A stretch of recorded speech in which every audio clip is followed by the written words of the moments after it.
bom para você está no ar, seja muito bem-vindo à Rede Gospel. Hoje estou com convidados tão especiais aqui para celebrar um dia muito especial. Hoje é o Dia dos Professores, parabéns a você que se dedica a nos ensinar todos os dias. E eu sempre falo que o professor ele é o mestre dos mestres, porque para você escolher qualquer profissão, você precisa passar por eles. Então eles nos ensinam tudo o que nós precisamos saber. E por que será que cada vez menos os jovens, as crianças e os adolescentes estão interessados em estudar?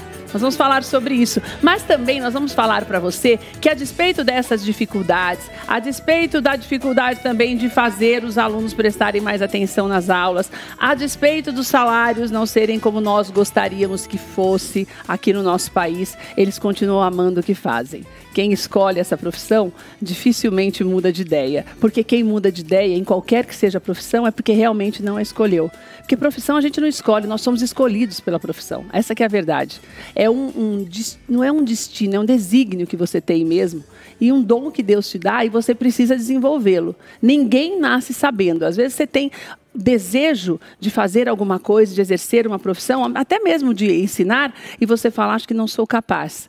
Você vai se preparando e com certeza você vai conseguir realizar o seu sonho. Nós vamos falar também da realização de sonhos. Você vai conhecer alguns professores que estão aqui conosco hoje, de gerações diferentes e que atendem a alunos também diferenciados. E nós vamos conversar com a Olga também, que está com a gente, e nós vamos falar um pouquinho desses desafios, porque todo desafio ele mexe muito com a cabeça da gente. Então fique aqui para você entender um pouco mais da importância desta profissão que é a aniversariante de hoje e que a gente se alegra muito, por isso que nós preparamos uma mesa super especial. Quero agradecer a Sodier Doces que mandou os bolos para a gente hoje e também ao João, você está vendo aí a Todo Sabor Pizzaria. João preparou essa mesa linda para os nossos convidados com várias delícias que você encontra lá na Todo Sabor. Olha que coisa mais linda de dar água na boca, sem contar um perfume que está aqui. O João traz tudo sempre muito fresquinho e obrigada também a dona Cleusa por estar sempre conosco e nos mandar esses bolos tão deliciosos que a gente ama. Que delícia! Nós vamos conversar com os nossos convidados depois do intervalo. Estamos com tudo preparado aqui para falarmos sobre esse assunto tão importante e celebrar o Dia dos Professores com você. Fique aqui com a gente.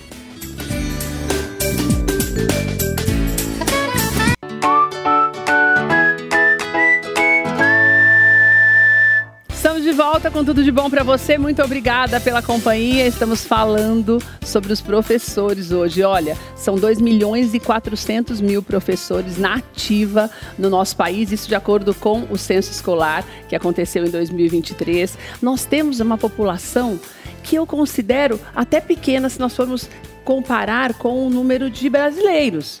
Acontece que são pessoas muito dedicadas e eu prestei atenção também, vi algumas pesquisas que falam um pouquinho dos professores, 20% deles estão satisfeitos com os salários. Então você pensa, nossa, nós temos 80% desses profissionais que, a despeito de estarem satisfeitos ou não deixam de fazer aquilo que é um dom para eles.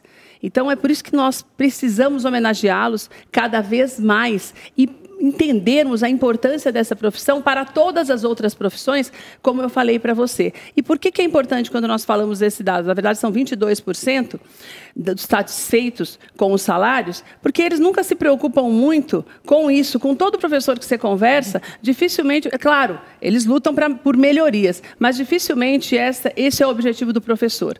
O objetivo do professor, sempre nós vamos falar muito sobre isso hoje, é esse amor que eles têm pelas vidas e a esperança de que o trabalho deles possa formar pessoas melhores, porque professores nos formam para a vida e não apenas para profissões. Então eu quero agradecer a Fernanda, que está aqui ao meu lado. A Fernanda, ela está cuidando das crianças agora. Fernanda já passou por todas as faixas etárias, né, Fê? Já passei. E hoje, Fernanda, há 4 anos, ela se dedica às crianças, ao ensino infantil. Então eu quero que você... Já tem aqui umas imagens da Fernanda. A gente pegou algumas imagens muito legais que a Fernanda ela volta a ser criança junto com as crianças. E é um desafio também, porque as crianças de hoje, a gente brincava aqui, que só falta nascer andando e falando já. E eles têm uma sensibilidade muito grande também ao mundo digital e, por conta disso, a preparação é muito diferente hoje para educá-los, para iniciar essa educação, na verdade. Então, nós vamos conversar um pouquinho com a Fernanda sobre isso. A doutora Natasha está aqui com a gente e a doutora Natasha, ela se dedica a ensinar, a estudar, a atender, porque ela é pediatra, é especialista em gastropediatria e ela ela também é responsável, é coordenadora de pós-graduação desta área lá no Hospital Albert Einstein, porque existe uma escola ali dentro também. Então, ela falou para mim da importância não só de continuar estudando, mas de investir na educação desses colegas que já estão formados.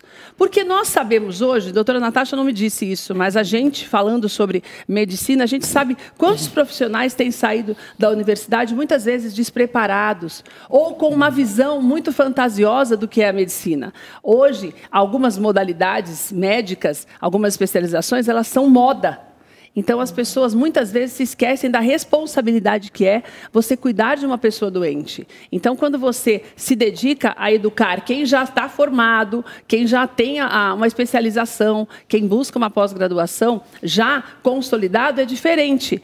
E também é diferente quando, assim como o professor Pascoal, você se dedica a cuidar daqueles alunos que estão ali, se preparando para esse mercado, estão buscando uma formação universitária. Professor é o mais velho aqui em anos de escola, aqui de lecionário. Eu até falava com o professor, você passou por várias fases da educação no nosso país, porque ele tem 4 décadas ensinando. Nossa. E também é um aluno.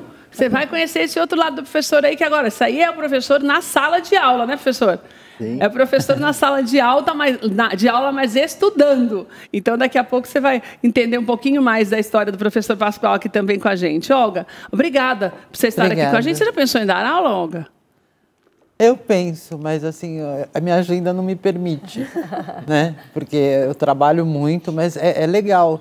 Aliás, na verdade, um psicólogo também não deixa de ser um professor, né? Porque a gente psicoeduca os nossos pacientes no dia a dia, orienta, mostra caminhos.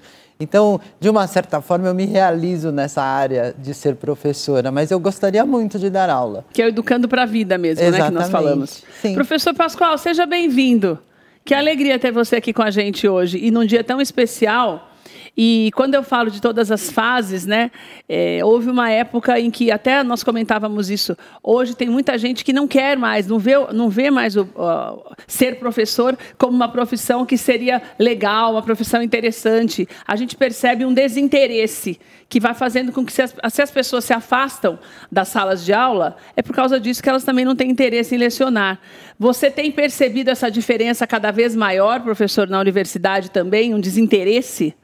Eu tenho percebido, sim, esse desinteresse de pessoas, como que eu posso dizer, mais especializadas, não é? Eu percebo uma entrada bem grande de professores bem novinhos, né? Em contraste com o professor que eu tenho aí vários e vários anos, não vou falar que é segredo, mas eu quase entreguei, que eu falei 4 décadas, pronto, né, professor? Caramba, já contei o segredo que não era para ter contado, olha. Mas nesse tempão, professor, à frente da sala, então a gente pode dizer assim, que tem uma faixa etária que se desinteressou e tem um pessoal novo que está se interessando de novo, mais ou menos isso? Então, é muito complexo. Por que se desinteressa um pouco? Por falta de interesse também do aluno, não é? Então, o professor vai para a sala de aula para mostrar aquilo que ele precisa mostrar, e aí tem muitos alunos, né, que não têm interesse, vai só para tirar diploma. Então, a gente tem que tomar um pouco de cuidado com isso. Você acha que a pandemia piorou isso, professor? Afastou mais os alunos? A pandemia piorou muito. Pandemia, bem lembrada. Trouxe esse comodismo do online também, né? Que se você não levar muito a sério, também não aprende muito, né, professor? Porque o online dá uma responsabilidade para o aluno muito maior, né? Que muitas vezes a gente não está preparado para tê-la. Aí que foi o grande problema. Quanto mais... Eu não tô generalizando, mas estou falando uma boa quantidade de alunos que o que ele deve fazer, ele não faz, principalmente no online, né? É difícil dele ficar o tempo todo, 3 horas ali, ouvindo o professor, né? Tem essa dificuldade também. E professor é professor de gestão e negócios, quer dizer, já é a racionalização total, né? Que é preciso esse foco, né, professor? Eu considero assim, nós somos educadores profissionais, que aí, por exemplo, tem o ensino infantil, e aí, no adulto, é a parte de empresa, a parte de trabalho, a parte de negócios. Então, somos considerados como educadores profissionais. Eu não sei se é mais fácil ou mais difícil, mas também não deixa de ser desafiador, né, Fê? Sim. Você pegar a criançada, o professor já pega o pessoal formado. Professor, aí são seus alunos mesmo, né? Sim. Está na sala de... Tem muitos alunos na sala. Tem sala. Esse foi do semestre passado.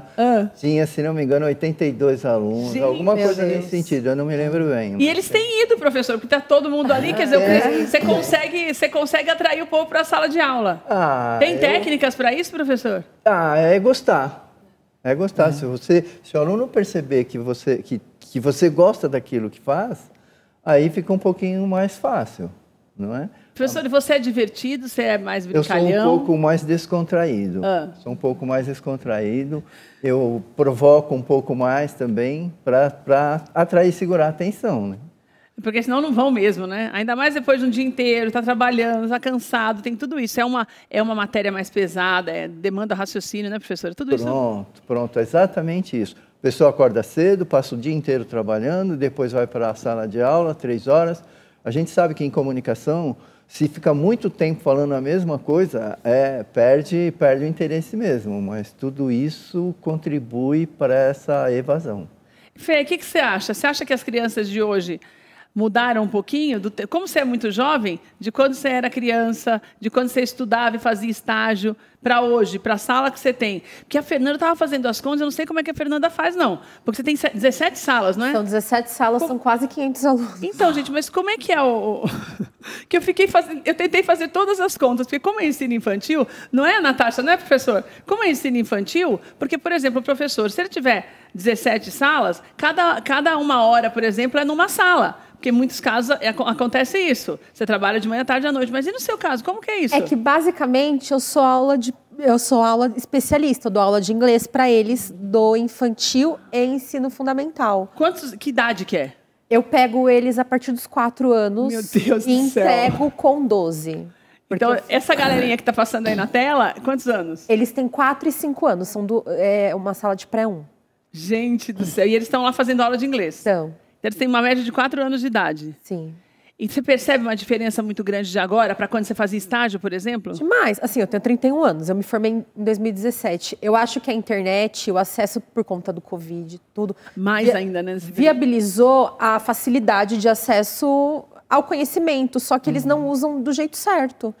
Então, por exemplo, quando eu estudava, a gente pesquisava na internet, mas nós pesquisávamos, a gente lia o que a gente estava escrevendo no trabalho. Não, eles confiam no que está escrito.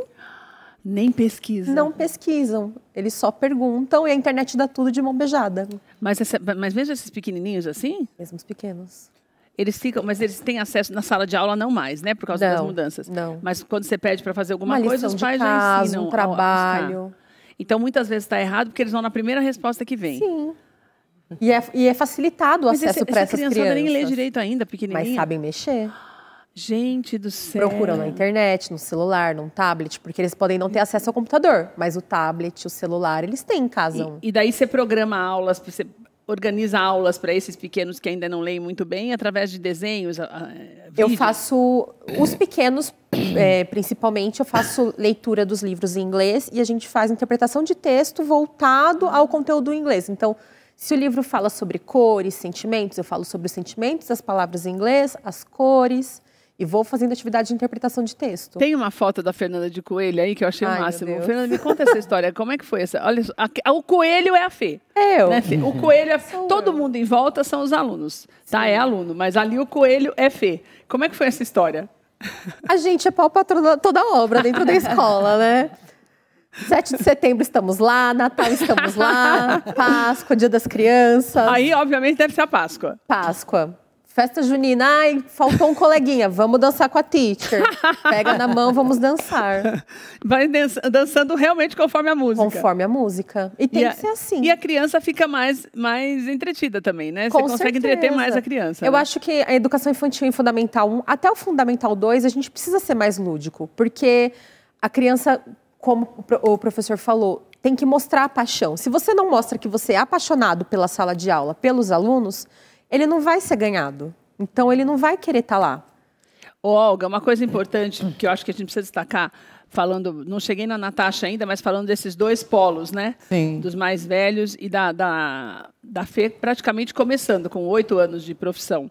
O que a gente precisa entender, e que eu acho importante, é que são desafios diferentes, mas que eles que acabam se assemelhando. E o exemplo, né? Porque, por exemplo, o professor poderia estar aposentado já, né, professor? Já estou aposentado. Já poderia ter parado, né, já, de trabalhar. E a Fê, ela é formada em letras e ela tem especialização em inglês e português. Então, hoje, a gente sabe da importância de um outro idioma, ainda mais quando você tem essa fluência. Quer dizer, poderia ter escolhido qualquer outra profissão que seria mais lucrativa, né? Poderia ter até ido morar no exterior, fazer um outro tipo de especialização e resolveu se dedicar a ensinar e ensinar crianças. Que a gente sabe, porque quando você ensina a criança, automaticamente você acaba ensinando os pais também, que muitas vezes estão muito desligados daquela criança, até por conta de trabalho e tudo, né? Mas como é que eu transformo isso numa motivação para que nós tenhamos outros professores vindo, que é essa grande dificuldade que nós falávamos no início, até por conta desses números, né? Existe um caminho para isso, uma possibilidade de um jovem acabar, com o exemplo dele, incentivando outras pessoas a terem esse amor também por essa profissão, que é tão... Porque essa profissão é uma profissão essencial, né, Olga? Se todo mundo desistir de ensinar, como é que nós vamos fazer no futuro, né? A grande questão é, como disse muito bem o professor, se você encontra um professor que gosta daquilo que faz, isso já é uma grande motivação. Porque, infelizmente, nós temos aí muitos professores sobrecarregados que até podem gostar muito do que fazem, mas eles trabalham tanto que, de repente, eles não mostram o seu melhor dentro da sala de aula, por conta dessa sobrecarga, inclusive, né? Então, se você tem professores motivados, professores que estimulam a curiosidade dos seus alunos, esse é o primeiro passo para que você queira ser professor, porque eu já cansei de ver toda criança que entra na escola, ela vai dar aula para os amiguinhos, para os irmãozinhos mais novos, né? Isso aconteceu comigo na minha casa, minha mãe comprou uma lousinha, meu irmão dava aula para mim. Olha só. Quando eu entrei na escola, eu já estava sabendo ler e escrever, aprendi com ele.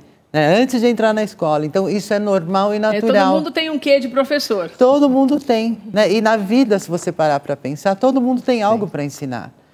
Então, vamos dizer, é uma coisa que é nata do ser humano. Então, nós precisamos de professores que tenham um bom salário para começo de conversa, né? Porque se você não recebe um salário digno do seu trabalho, isso também te desmotiva, né? Isso afasta muitos professores dessa carreira, inclusive. Então, é importante ter um bom salário, é importante lecionar aquilo que você gosta, aquilo que você entende, aquilo que você aprendeu, interagir com seus alunos, conversar, ser você. Porque, assim, um bom professor, ele não faz teatro, ele é aquilo que ele é.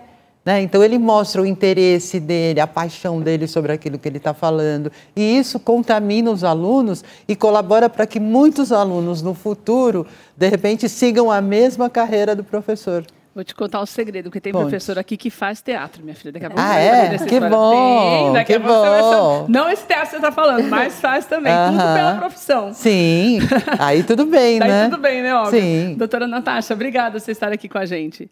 O que me chamou a atenção na história da doutora Natasha, até quero mandar um beijo para a Célia, que me indicou a doutora Natasha, é justamente porque...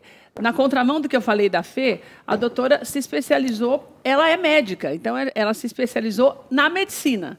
Então, ela se especializou em pediatria, ainda estudou mais, passou a vida estudando e ainda estuda, porque depois ela fez várias especializações, entre elas a gastropediatria. Mas ela me falou, Keila, eu resolvi lecionar, que eu achei super importante isso, porque é importante que os médicos tenham a vida transformada.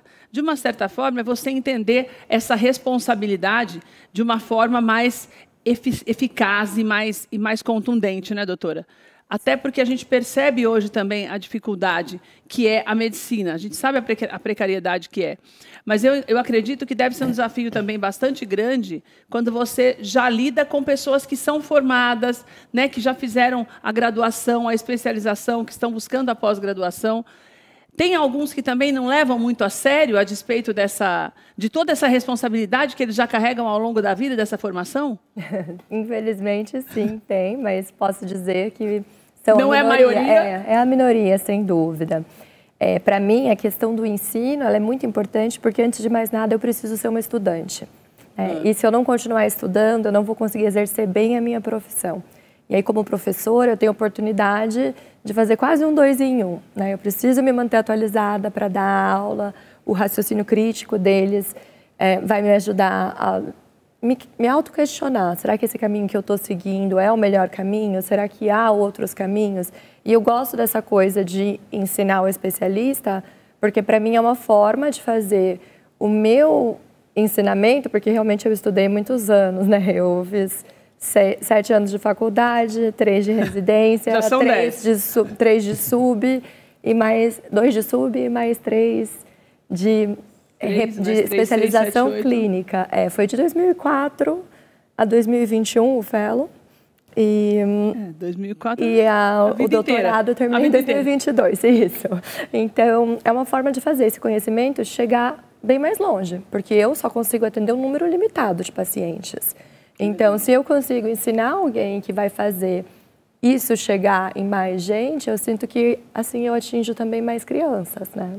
E você, porque você consegue, você vai ajudando outras crianças também que são atendidas por esses profissionais, né? Exato. Quer dizer, na verdade, é um objetivo muito mais profundo de você garantir qualidade no atendimento dessas pessoas, né, doutora? Sim, porque a gente tem um país que é muito grande e muito heterogêneo. Então, assim, uma das coisas que eu gosto da pós-graduação é que ela é realmente uma boa representação do país. Nós temos muitos alunos do Norte, do Nordeste, do Sul, entendeu? Então, isso chega em cidades pequenas. E a motivação de alguns desses pediatras, porque a maioria é pediatra, a gente tem também gastroadulto, é assim, na cidade não tem gastropediatra e existe a demanda, entendeu? Então, é um desejo de fazer o cuidado chegar. Que é o mais difícil, né? Exato. E a doutora falou de algo, dessas diferenças regionais. Nós temos uma diferença bastante grande também, para você ter uma ideia. No último censo escolar também foi feito um levantamento. A cidade de Salvador, na Bahia, está no ranking de uma das piores no quesito educação. Ou seja, um ensino ainda bastante precário, que precisa ser mudado, porque nós temos uma população gigantesca ali. Se falou de Salvador, claro que tem outros lugares também. E a mais bem colocada, em primeiro lugar, em questão também de educação, é a cidade de São Caetano do Sul, aqui em São Paulo, que é uma referência, aliás, é uma referência também na medicina, no atendimento médico, também uma acessibilidade muito maior. Então, nós temos esses polos. E nós temos um país, professor, que eu achei bastante interessante esse dado, que é um ranking mundial, falando que o Brasil está entre as 10 universidades mais importantes do mundo. O ranking está entre as 10 e é a 10ª. Quer dizer, se a gente for levar em consideração tudo o que nós vemos de dificuldade, quando se fala de salário, desde o ensino fundamental, passando pelo ensino universitário, pelo ensino médio, ainda você ter uma universidade que está entre as 10, está em 10º lugar no mundo, não é tão negativo, né, professor? Diante de todas as dificuldades e de um universo que eu também considero pouco mais de 300 mil professores universitários, né? Nem tudo está perdido. Não, nem tudo está perdido, até porque busca-se muito essas coisas, né? Mas não pode relaxar. Não pode exatamente, não pode achar que está ganho. Não pode achar que está ganho. Aí você mencionou São Caetano. Eu fiz minha graduação em São Caetano e foi aonde que os professores eles eram rigorosíssimos. O intervalo era rigoroso. Então, é uma faculdade, era uma autarquia, deve ser ainda, agora ela tem outro nome, mas também é uma faculdade excelente e forma grandes pessoas. E a cidade de São Caetano, desde o ensino primário, o ensino infantil, já tem essa diferenciação, né? É modelo, né? É um modelo, é uma cidade modelo, né? Isso. Ô, Fernanda, quais são os maiores desafios que você encara hoje com esse? Como você já trabalhou com outros públicos, com os mais velhos também, com os idosos, com universitários, e também agora você já está entrando nas crianças também, não só no pequenininho, porque está até os 12 anos, na pré-adolescência. Quais você acha que são os maiores desafios hoje para os professores dessa faixa etária, que eu considero super importante, que é o que eu falei, quando você educa uma criança de 4 anos de idade, você começa a ensinar, né, essas crianças, você está ensinando os pais também alguns comportamentos, né? Você acha que é mais difícil lidar com as crianças ou com os pais? Os pais. Os com pais. certeza. É a união da família com a escola. Eles querem a educação, mas eles não fazem a parte deles. A parte de ensinar em casa, a parte o mínimo, né? O mínimo. A parte de não só ensinar, mas educar. A criança vem muito crua. Então, assim, às vezes a gente passa por umas situações, a gente conversa com os pais, eles falam, mas eu não concordo, mas está acontecendo uma falta de educação. Cita uma para eu entender, Fê. Falta de educação de aluno, briga de aluno em sala, mau comportamento, ou às vezes até questões, por exemplo, autismo, um TDAH, tem pais que não aceitam, só que isso retarda o... Não aceitam que a criança precisa de um atendimento especial. De um atendimento. Ah, meu Deus. Então retarda o crescimento da criança. O problema não sou eu, porque eu vou entregar a criança que poderia desenvolver um pouco mais dentro daquela limitação que ela tem, acaba não tendo atendimento adequado porque os pais não aceitam que ela precisa desse atendimento. Não aceitam. Meu Deus do céu, que ignorância, né, menina? Teve um aluno que a gente pegou ano retrasado, uma coisa assim, e é da mesma escola. Ele com 6 anos, a gente descobriu na escola que ele era surdo 100% de um ouvido e 80% do outro. Meu Só Deus, que ele chegou tadinho. na escola com 6 anos. Gente, esses 6 anos, ninguém percebeu então, em casa? Essa é a questão. Meu Deus, Fê. Então, assim, as famílias estão muito relapsas referente aos filhos, à educação. Eles querem o filho. Mas e a jornada da criança se tornar um adulto, se tornar um ser pensante, educado? Deus do céu. Menina, você quase tem que... Mas daí é a inversão de papéis, que eu acho que se bobear acontece em todos os níveis. Que é aquela história de achar... Nós já falamos muito sobre isso aqui no programa. De você achar que a escola, a universidade, ou mesmo a pós-graduação, é uma extensão da sua casa no sentido de você educar para o mínimo que você falou ali do dia a dia, né? Sim. Na verdade, não é o estudo. É a educação mesmo que tem que ter em casa e que não tem em casa. Muitos pais acham que é obrigação da escola, inclusive, né? Educar os filhos. Não a educação de você aprender a ler, escrever e fazer conta. A educação básica. Não é o conhecimento, é a educação exatamente, básica. não é o conhecimento, é a educação. Você percebe isso? Sim. É o maior desafio, então, né? Total. Para essa geração. O problema não são as crianças, porque a criança, quando ela está inserida na escola, ela já está alinhada com os seus pensamentos dentro de sala, ela vai seguir. O problema são os pais seguirem com esses mesmos alinhamentos, e eles não seguem. E eu acho que isso, professora, se estende pela vida, né? Quando você falta essa base, é isso que você vai vendo, a criança vai empurrando, o adolescente vai empurrando, chega na universidade empurrando e por aí vai, não é, professor? Sim. E daí, no final desse polo que é a universidade, você muitas vezes vê um desinteresse ou uma universidade por obrigação, a despeito de ser uma universidade cara ou não, de medicina, independente da profissão que se escolhe. E daí saem os maus profissionais, né, professor? Então, essa abordagem é importante. E é isso mesmo. Quando ele chega lá, eu não vou dizer todos, mas quando ele chega lá, ele tem severas dificuldades. E aí, o que a gente faz? De que forma a gente faz? Tem bastante coisa para passar, não é pouca coisa, é um curso superior. Está falando curso superior. Então, a gente tem sim essa dificuldade que ela está falando e muito bem observado. E que já vai, olha, você vê, né? Porque nós estamos falando de 4 anos de idade e vamos colocar uma média de 18, 20 anos na universidade, né? Sim. Quer dizer, você tem a vida inteira de erros ali e de muitas vezes uma maneira de educação que não é adequada, que compromete o futuro dessa criança para a vida, né, professor? Então, mas às vezes a gente tem também algumas surpresas boas, não é? Conta, professoras boas. Esse semestre eu tenho identificado vários alunos com uma cultura muito boa, Olha só. que ajuda na aula, sem que ele perceba, ele ajuda na aula. Porque tem aluno que às vezes quer demonstrar conhecimento um pouco mais, sei lá, talvez até para derrubar professor ou coisa parecida. Meu Deus, para dizer que sabe mais que você. Mas tem aluno, e eu tenho percebido muitos alunos, felizmente, sabe, com uma cultura muito... daquilo que a gente espera. Mas o pessoal que está começando? Que está começando no primeiro semestre. Então pode ser aquilo que você falou, que a volta de um interesse maior que algumas gerações não tiveram. Sim, sim. Professor, você lida com preconceito? Você acha que existe preconceito por você ser mais velho? Tem gente que tem preconceito? Olha, eu vou dizer uma coisa, eu não senti isso, eu não senti. Nunca sentiu? Não, nunca senti, não. Eu digo assim, até no curso que eu estou fazendo como aluno, E na sala de aula eu não percebo isso. Ah, que porque bom eu sou um pouco moleque também. Né? Não sei se dá para perceber.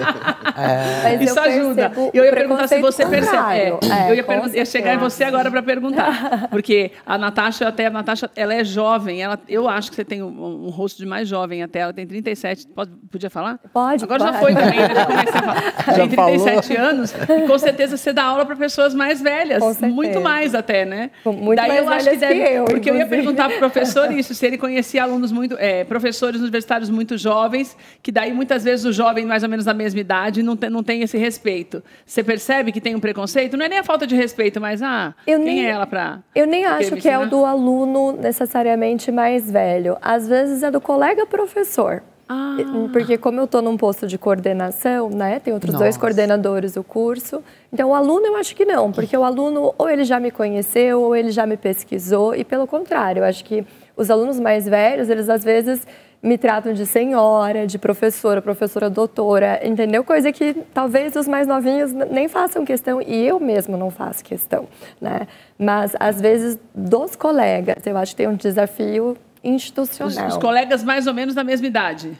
Os colegas, em sua maioria, são mais velhos do que eu, né? E dentro do ambiente universitário acadêmico, a gente tem muito mais homens, né? E também os colegas, a maioria, têm mais tempo de carreira, com certeza.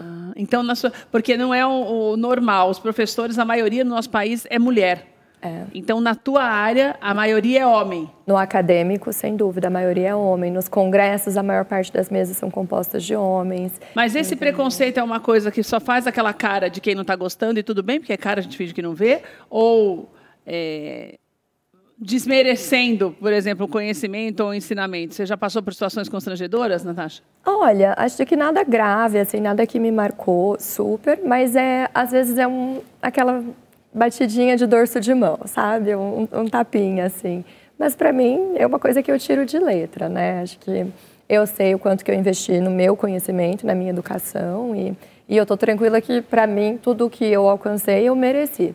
Entendeu? Nada me foi dado, então tá tudo bem. Tem uma vida inteira estudando para isso, né? Dentro daquilo que vocês estavam falando, o que eu acho muito interessante dessa questão dos alunos faltar certa educação e etc., a gente precisa muito nivelar os alunos. E isso, às vezes, é um desafio, porque vem um aluno muito pronto, muito bem formado, na mesma turma que eu tenho alguém que está muito para trás. E eu não posso nem entregar uma coisa muito básica, que o aluno bem formado vai falar o que eu estou fazendo aqui, né? Meu Deus, isso é um desafio, que é o que o professor estava falando. Daí você percebe isso. Sim, com certeza. Porque daí é muito difícil na mesma sala, você tem esse desnivelamento, né, professor? Terrível, e tem mesmo. Que é o que Natasha, que é o que Fernanda falou também das crianças. Eu acho que em todos os níveis. Eu acho que todos os níveis a gente passa por isso. Essa questão de não pode ser muito difícil, não pode ser muito fácil, porque tem níveis diferentes de criança, situações diferentes, vivências diferentes. E você falou de preconceito, você também passa por isso? Acho que não, né? Não, por conta de Agora educação não, infantil, né? Eu acho. Mas e quando você começou, que você deu aula em faculdade? Você tinha 20 e poucos anos. Mas assim...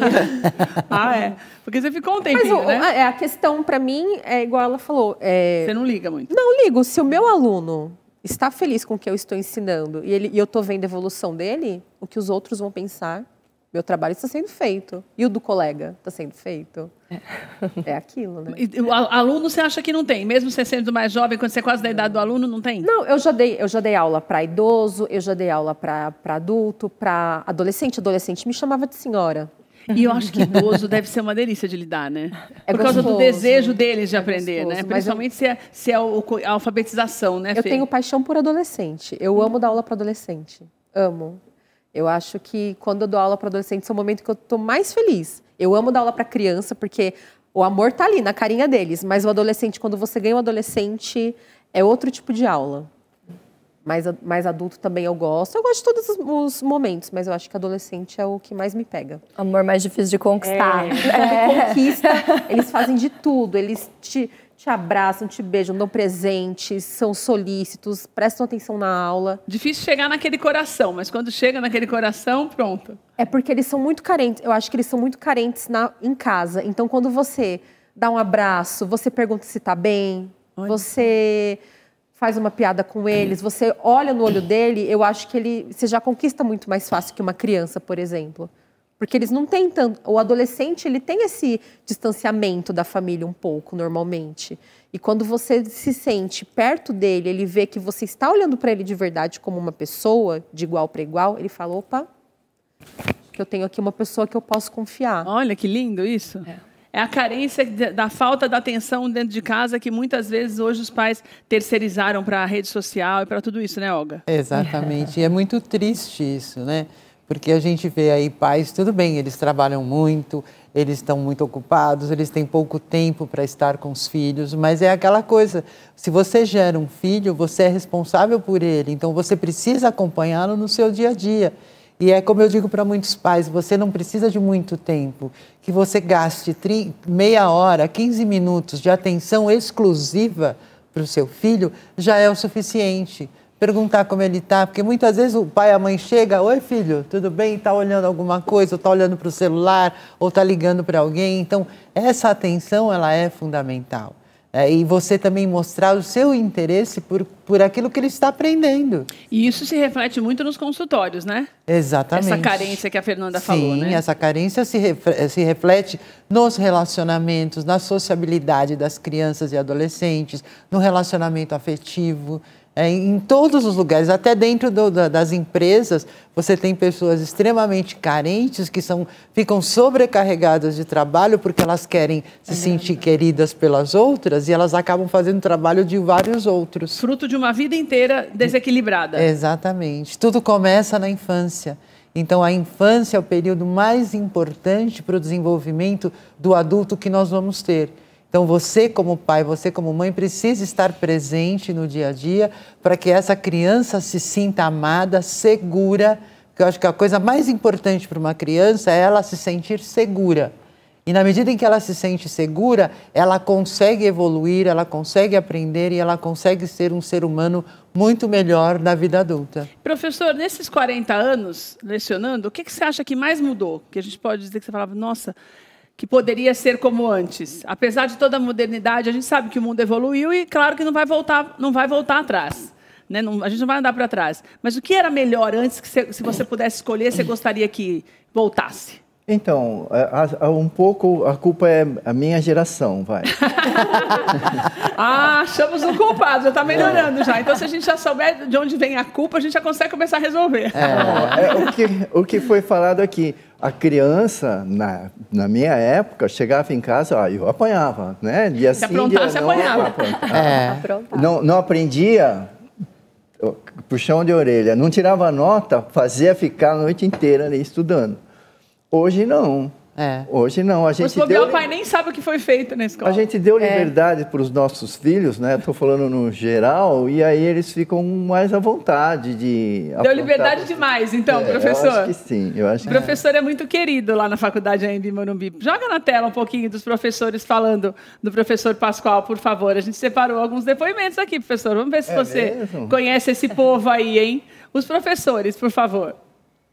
Olá, Pascoal. Você é um exemplo pra gente. Depois que de tantos anos de docência, voltando aos bancos de sala de aula. Aê, Pascoal. Obrigada por nos representar. Bacana, hein? Valeu, Pascoal. Principalmente nesse dia dos professores. Muito obrigada por nos representar. Valeu, Pascoal. Nosso guru. Lá em frente. Que lindo! Quem são, Pascoal? É o coordenador e colegas. Na verdade, são tudo amigos, né? A gente tem uma relação muito boa. É um ambiente, assim, às vezes, em toda a universidade, né? O ambiente da docência, não é que ele seja complicado. Não. Desafiador. Desafiador. Isso. Mas lá é uma amizade, assim, bonita, o jeito de tratar, né? Que legal, né? É que, assim, eu tive... Faz diferença isso, né? No resultado final, né, professor? Muita diferença. Eu tive 4 empresas só na minha vida, carreira inteirinha. E hoje, eu ainda amo as 4. Ainda amo as 4, incluindo a IMB, incluindo Uninove, General Motors e Banespa, que hoje é Santander. Pascoal, você... eles falaram aí daquilo que eu queria falar, que é a questão de você voltar para as salas de aula. E lá na universidade você está fazendo teatro. Tô. Né? É o quê? Um curso também universitário? É um curso de teatro, né? Bom, deixa eu explicar. Não no semestre passado, do outro semestre, eu entrei no curso de teatro. Certo. É um curso que é uma licenciatura em teatro, você vira professor de teatro e você vira diretor de teatro. Então, tem dois diplomas. Que legal! Né? Então, eu entrei, fiz o semestre, o coordenador deu risada e falou, mas você é velho, você não vai aguentar aquela molecada. Não. Já te chamou de velho lá na primeira coisa, já quis te desanimar, né, professor? Então, no fim do semestre foi só elogio. Mas o semestre passado eu tive um problema sério de doença autoimune, depois foi constatado que não era autoimune, aí eu perdi o semestre. Nesse aqui, no comecinho do semestre, veio uma moto, me atropelou. Meu Deus. Meu Deus. Na faixa de pedestre. E aí, como o ferimento era muito grave, eu não podia sair, não podia ir para lá, então... Mas você parou só por causa dessas... Não, vou voltar agora. Não, pelo amor de Deus. Então, você teve que parar, mas foi por causa dessas intempéries aí. Isso, e não tinha o menor preconceito. Eles me nem com os alunos, nem com os colegas? Não, e ninguém me chamava de professor também, era só de Pascoal. E vamos embora, e vamos lá para... pular para cair. Mas por que você escolheu teatro, Pascoal? Então, tudo começou quando eu tinha 16 anos em São Caetano, na Escola de Artes de Dramática de São Caetano, que eu resolvi fazer lá o vestibulinho que tinha, mas eu não consegui passar porque ainda não tinha curso superior, também era novo, né? Mas eu continuei lá com os amigos que eu fiz, eu assisti a algumas aulas, algumas preparações. E eu queria fazer, já fiz até figuração, essas coisas todas. Isso lá atrás? Lá atrás. Tá. Quando eu pesquisei a aula da AMB, é fantástica a aula da AMB. Muita gente devia descobrir, não estou fazendo propaganda, não. É verdade. Então, quando eu descobri o que era na AMB, quais eram como chama?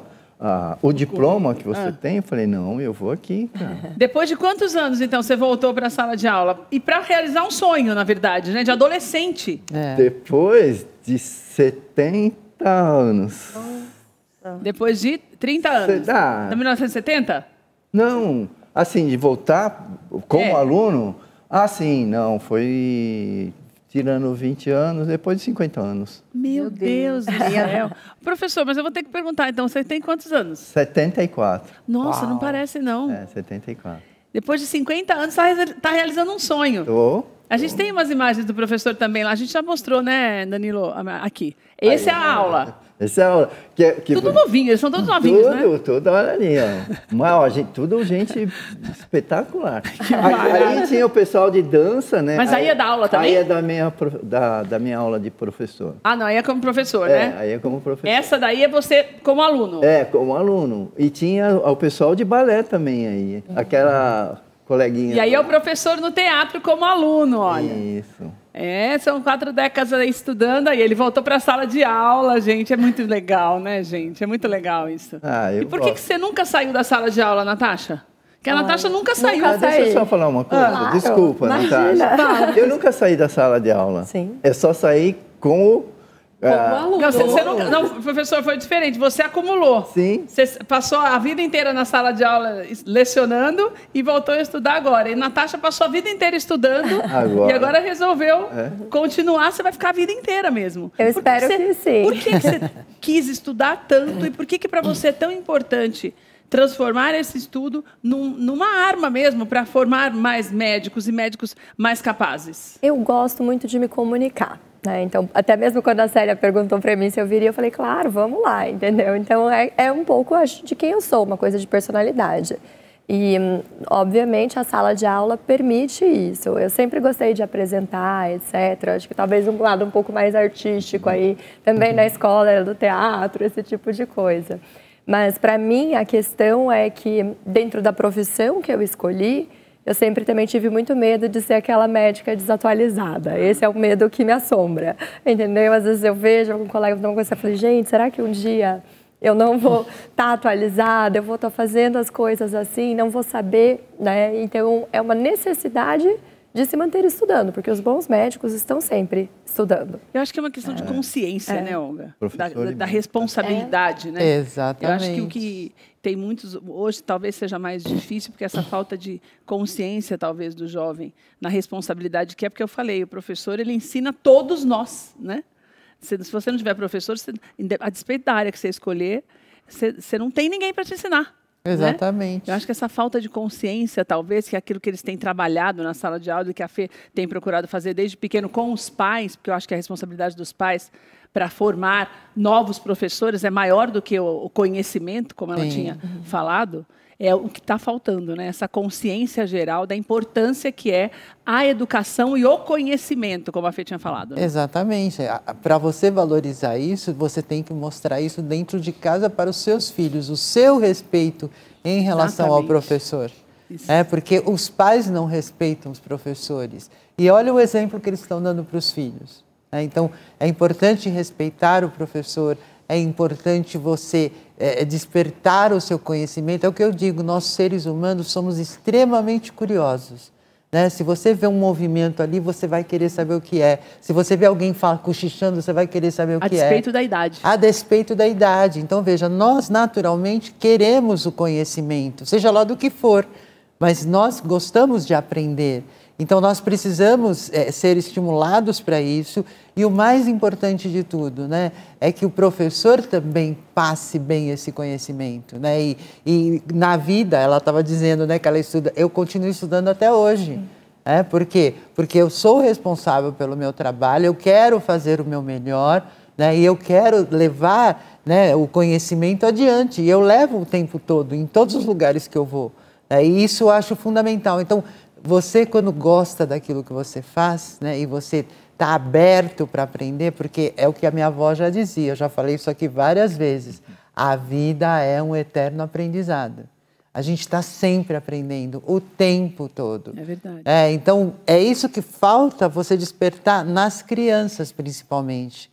Esse interesse, né? Exato, porque hoje o que elas têm? Elas têm uma tela que traz tudo para elas, não tem curiosidade nenhuma. Então, antigamente, você tinha que buscar, você tinha que ir na biblioteca, você tinha que fazer pesquisa, perguntar para um, perguntar para outro. Mas eu vou falar uma coisa, não sei se vocês concordam, mas eu acho que essa desconexão entre as pessoas e esse excesso de celular está acontecendo nas gerações também, não é só com criança. Com todos. Que você percebe muitas vezes as pessoas desatentas no trabalho, no dia a dia, na escola, porque ficam o tempo inteiro no celular. Sim. Então, o celular, lógico, ele traz muito conhecimento, mas ele também gera uma desatenção que, se você bobear, você passa o tempo inteiro nele, até na hora do teu trabalho, você não percebe.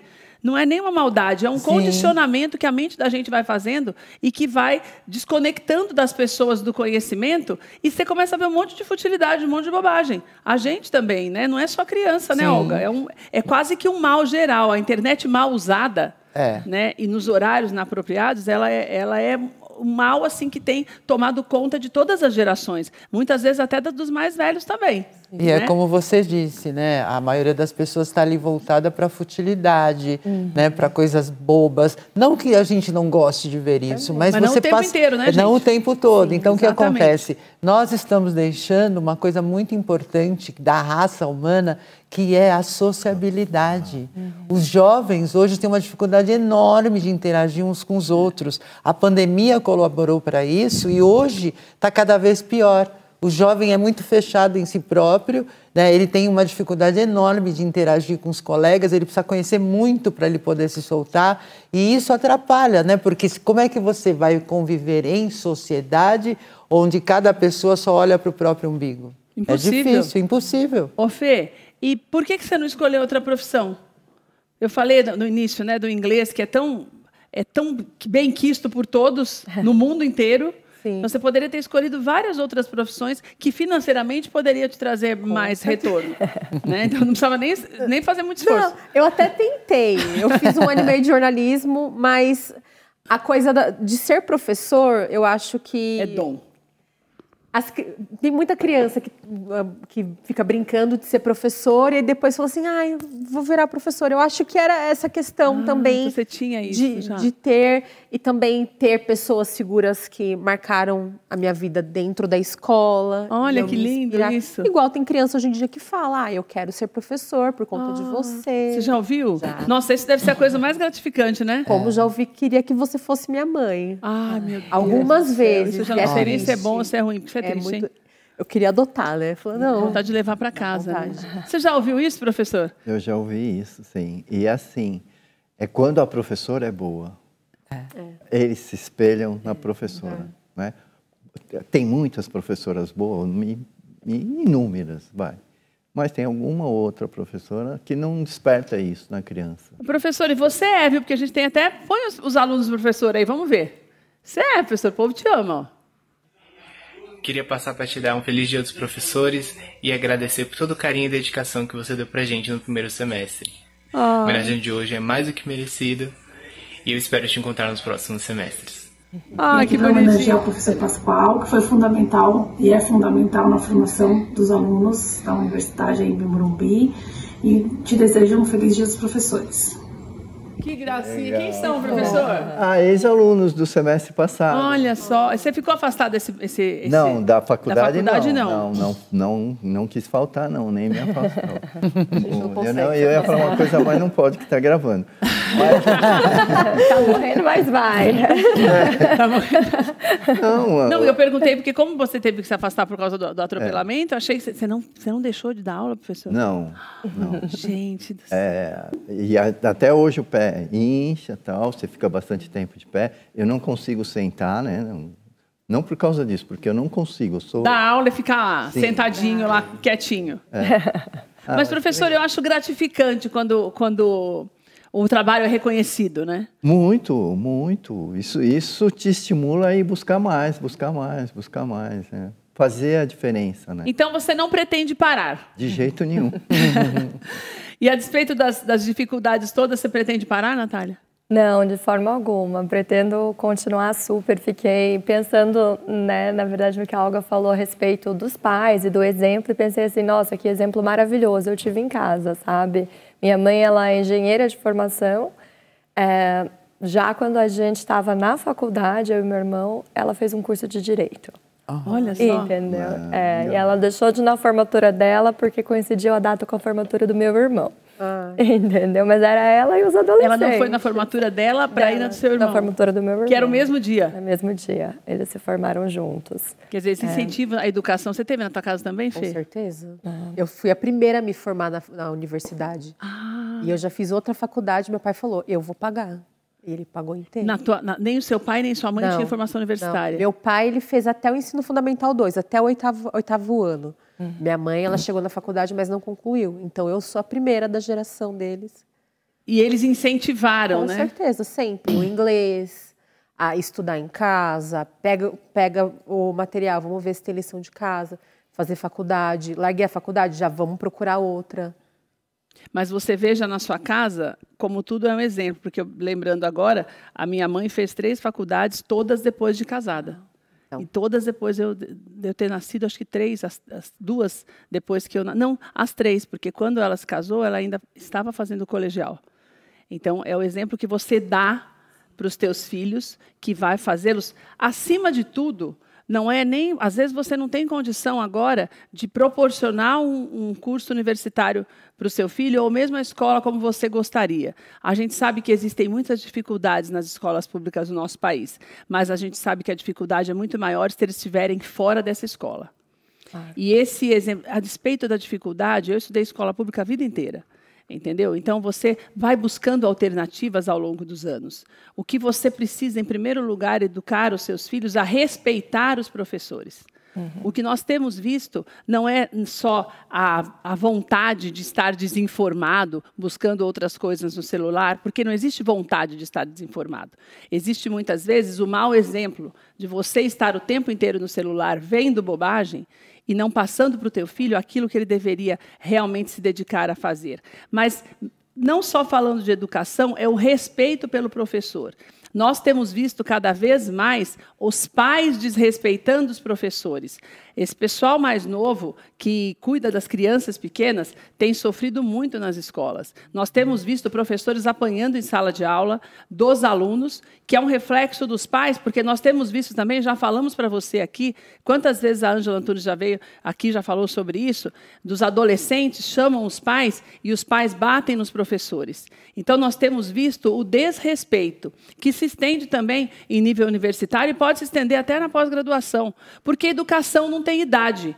Quando você ensina a criança no caminho que ela deve andar, isso é bíblico, não é religião, isso é a verdade. Ela não vai se desviar. Quando você ensina uma criança a ser educada, ela não vai deixar de ser educada depois de grande, não vai ser um adulto deselegante, deseducado. Então, cuidado com a maneira como você tem se comportado dentro da sua casa, para que você crie esse respeito pelos professores dentro da sala de aula. O nosso programa de hoje é dedicado a você que é professor, ao professor Pascoal, que representa os professores universitários aqui hoje, à professora doutora Natasha, que representa os professores das pós-graduações também, à professora Fernanda, que representa toda essa meninada que está ali, ó, desde os 4 anos até a pré-adolescência, a Olga, que nos ensina todos os dias a buscarmos uma maneira melhor de viver dentro e fora das salas de aula, para que você entenda que o respeito é que vai mudar a educação nesse país, a princípio e primeiro do que tudo. E depois disso, você respeitando o professor, os teus pais e os teus filhos, daí nós podemos começar a cobrar das autoridades mudanças efetivas no nosso dia a dia. Um beijo para você, a gente se vê amanhã.